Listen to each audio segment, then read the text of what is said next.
দেখা যায় যে একজন পরিচালক বা নির্মাতা হয়ে গেলে সে মনে করে যে তার সমস্ত কিছুই বোধহয় শেখা হয়ে গেছে। বর্তমান পরিস্থিতিতে কিছু ডিরেক্টর বেশ ভালো আছে, কিছু ডিরেক্টর খারাপ আছে।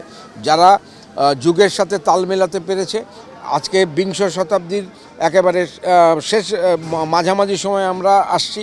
তার আগের যে জেনারেশন ছিল তারা একরকমভাবে কন্টেন্ট তৈরি করতো, তাদের গল্প বলার ধরন একরকম ছিল। বর্তমানে সেটা পাল্টে গেছে। এই পাল্টে যাওয়া পরিস্থিতির সাথে যে ডিরেক্টররা তাদেরকে সমন্বয় করতে পেরেছে, তারা এখন ঠিক আছে, তারা এখনও কাজ পাচ্ছে, যথেষ্ট কাজ পাচ্ছে, তাদের সময় নাই, কাজ একটার পর একটা শেষ করছে। আবার কিছু লোক কাজ পাচ্ছে না।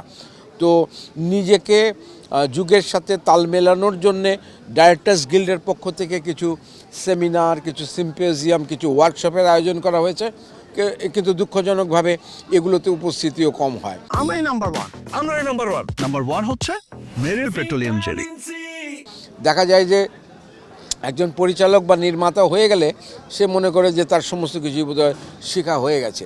একজন ডাক্তার যখন ডাক্তারি পাশ করে ফেলে, তখন অনেক ডাক্তারই দেখা যায় যে পড়াশোনাটা আর করে না, ওই যেটুকু পড়াশোনা করে এসেছিল ওই পর্যন্তই থাকে।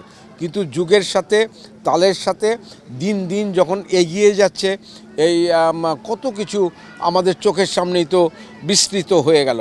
এখন এআই আসছে,